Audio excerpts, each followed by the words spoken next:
Dr. Lund, how much fat can be removed with liposuction? Commonly asked question, and the answer is I have no clue. First of all, let's think of liposuction as that it's not a weight loss tool, it's a contouring tool. And it's a really good contouring tool, but it's a terrible weight loss tool. You can make, by removing a small amount of fat in the right location, you can make a huge difference in the way a patient looks. But if someone comes in and expects you're going to remove a huge amount of fat and they're going to lose so many pounds or kilograms, it's not going to work. You can actually, efforts to do that can actually kill patients. And there have been numerous cases where people have demanded the envelope be pushed. I always tell patients that if we reach a certain limit, it is much better that we stop and we come back another day and do it in stages.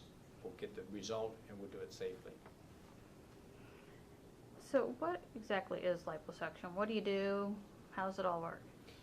Well, the basic principle behind liposuction is pretty much the same no matter what type of technique is used. You're going to have a cannula, a tube, usually made of metal.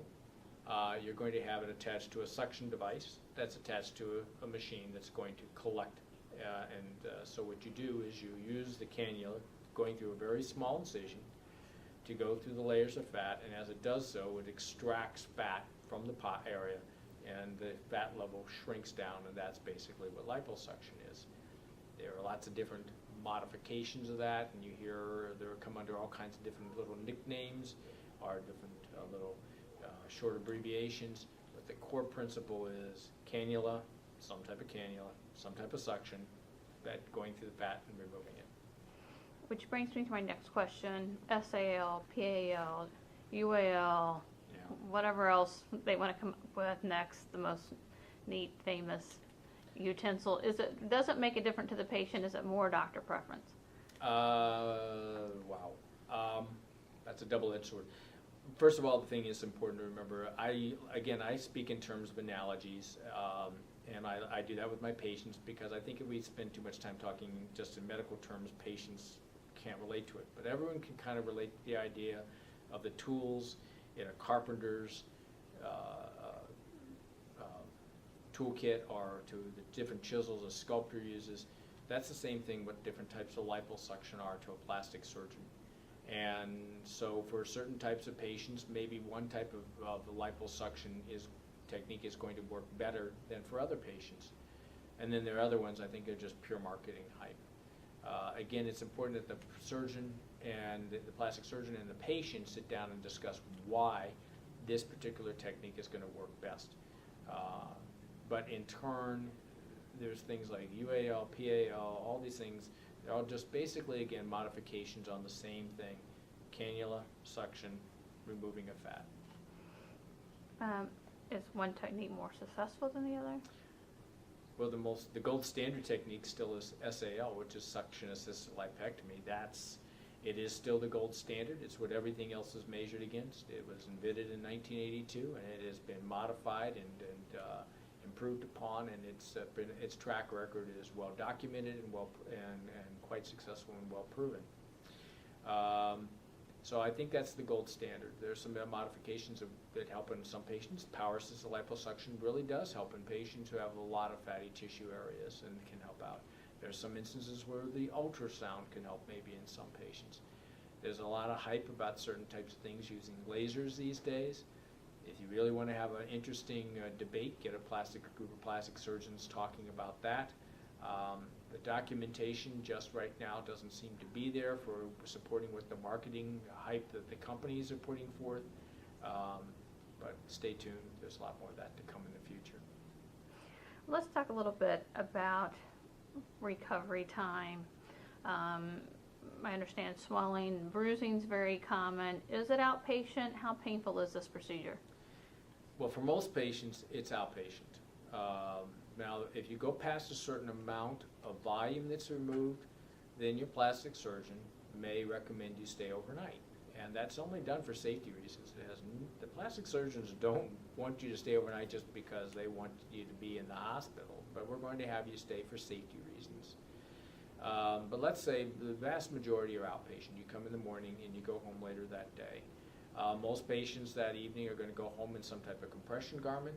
Most of the patients are going to be up and request to be up and walking and moving around. And yes, they're going to be moving a little sore. But the recovery time for most patients, let's say they have their liposuction sometime in the end of the week, usually most patients are able to return back to their desk jobs, or many jobs, or on the beginning of the next week afterwards. I'm sure that the famous question is, can the fat come back after surgery? I've also heard people say it can come back, but it comes back in different areas. Is that true? Yes and yes. Yes, fat can come back, but you have to understand how the whole system works. The whole way liposuction works is you take fat out of the fat pocket, and those cells are gone. And for most people, they're never going to make new fat cells. The number they have is pretty much standard as once they reach adulthood. Yes, if you gain weight, they plump up, and if you lose weight, they shrink down. So if you gain a lot of weight, even though you have less fat cells in that pocket, the fat cells that are in that pocket can also still increase in size. So this is not, one of my favorite internet myths is that you can have liposuction done and then you don't have to worry about diet and exercise. Well, no, the laws of thermodynamics still apply. If you take in more calories than you burn, it's going to get stored, and it's going to get stored someplace. So yes, even though you had liposuction here, those cells can get larger if you don't maintain at least a close proximity to your weight that you were at the time of surgery. Yes, if you gain weight, it may go to some other areas, but that can be good too.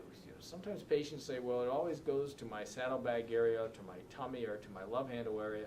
Well, maybe it's good that it doesn't go to those areas specifically, and that maybe next time as you gain weight, it may go, if you do gain weight, it may go someplace else that, let's say, and sometimes in women, strangely enough, in the breast area. Not that it's a common thing. But again, as long as the patient stays fairly stable in his or her weight, they're not going to have the issue with fat after liposuction showing up in lots of different places. And where all can you have liposuction at?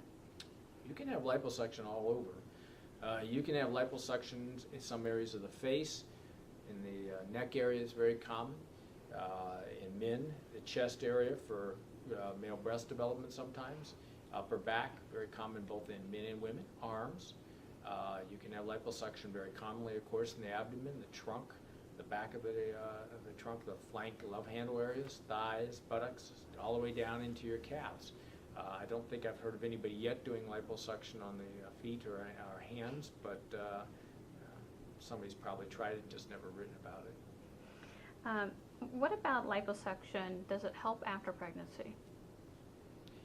Well, it depends again on the problem. If we're talking about the abdomen, and that's the most common complaint area after pregnancy, the answer is it may, but it may not, and really the patient may be better served by having an abdominoplasty performed, in which case you're going to do liposuction to help the abdominoplasty result. Again, in the abdomen it's easy to kind of determine. If there are a lot of stretch marks, liposuction is not going to help. It will deflate the balloon, but the stretch marks, the skin's not going to retract, and it's going to look, maybe even look worse. And if the problem is in the abdomen is not due to fat, but it's due to stretching of the abdominal muscles and malposition, you can liposuction all the fat you want out, but the abdomen's still going to have a pooch. So those patients, they may have to do an abdominoplasty. So who would you pick as your best candidate for liposuction? Best person for liposuction is someone who comes in with very focused fat deposits, and these patients, we all store fat in a programmed manner. Now, the way I store my fatty tissue versus someone else is very highly variable, and with women, it's really variable compared to men. So, if you're prone to store fat in your love handle area and the outer thigh, the saddlebag area, those are isolated fat deposits, and we can come in and we can remove the fat out of those areas. The interesting thing is that you may be very prone to storing it in those areas. It's very challenging in many cases to get that fat out of those areas through diet and exercise. They're sort of the last area your body gives up on. So that's a great patient for liposuction. And again, my favorite question is, what do people say after surgery? How does liposuction make a difference for them? Liposuction patients usually are very happy patients. Some liposuction patients, though, will, after having undergone the liposuction, realize that maybe it wasn't just that procedure that they needed. That particularly the ones who will tell you that I did liposuction for my abdomen. My doctor mentioned maybe doing a tummy tuck, and I didn't want to do that. Those are the patients that maybe will have some unhappiness with their procedure. That's not a fault of the liposuction, that's a misuse of the procedure. Most liposuction patients are very happy patients, and particularly the ones that are really happy are the ones that have these really problematic areas, saddlebags, love handles, this area of the neck. Those patients are very happy with